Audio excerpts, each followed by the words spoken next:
the greatest achievement of the 100 days is the abrogation of Article 370. And this is an achievement which I would put it in my own way, is an achievement in 100 days which would be recorded as an achievement of 100 years. You had governments came, governments went, but a temporary provision of the constitution lingered on and waited for Prime Minister Modi to take over the reins of the country before it could be done with.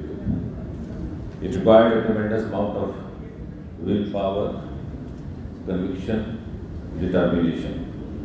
And I think that itself is evident from the manner it is being carried forward.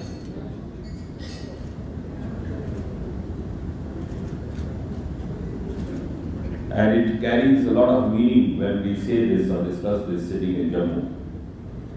Because I think more than anywhere else in the country, it is a citizen of Jammu and Kashmir and a person living here who would actually realize the value of the abrogation of Article 370. I said so in Guwahati yesterday as well. Because the kind of discrimination or the kind of not getting an equitable involvement in the country's development journey, which led to a kind of an isolation, not only at the physical level but also at the mental and psychological level, has been realized in full measure by those living here, particularly the common man, the average man. And therefore I think the value of this and the appreciation of this would be recorded much more. 67 years ago, it was in the same region, incidentally, my own constituency, where Shyama Prasad Mukherjee got arrested on the 11th of May 1953. And while he was being arrested, he told his secretary, the young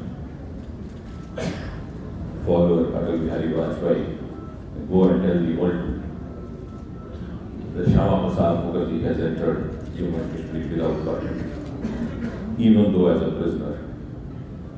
And I said so in the House of Parliament, on the floor of Parliament, that if Mukherjee was alive today, he would have said, go and tell the world, Modi and Amit Shah had abrogated Article 370. So in a way, it is a redemption of the pledge that we made to Shyama Prasad Mukherjee, and 3 generations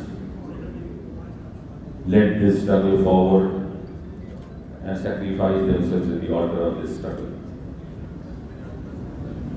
I said, I have already said so, but what I did not say that day, and I think it's an occasion to say today, is that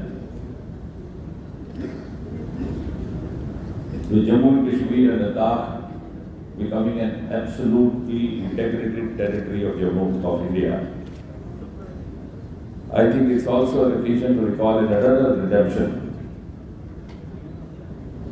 of an observation made by Mukherjee.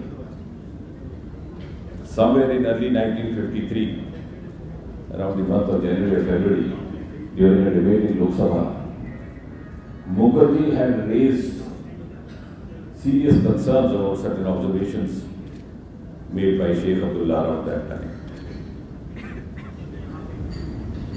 And when the then Prime Minister Jawaharlal Nehru was trying to respond to it, not in a very straightforward manner, Mukherjee had retorted back saying, Mr. Prime Minister, just answer me in a single sentence, whether a Kashmiri is a Kashmiri first or an Indian first, or an Indian first or a Kashmiri first, or a Kashmiri first or a Kashmiri second and a Kashmiri third. This is on the record of the Parliament, though it's not often recorded. But I think today that moment has come that we can rededicate ourselves, that each one of us, each one of the 130 crore Indians is an Indian first, and then anything else.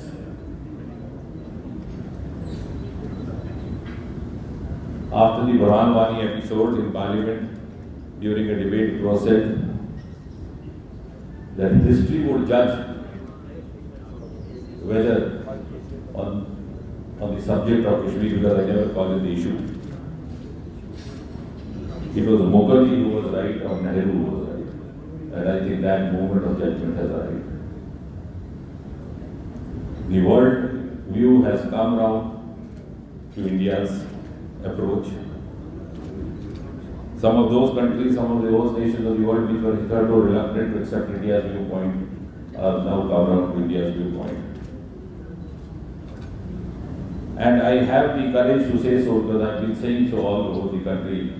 I was in Kerala just 4 days back, that the common man in the streets of Kashmir is rejoicing.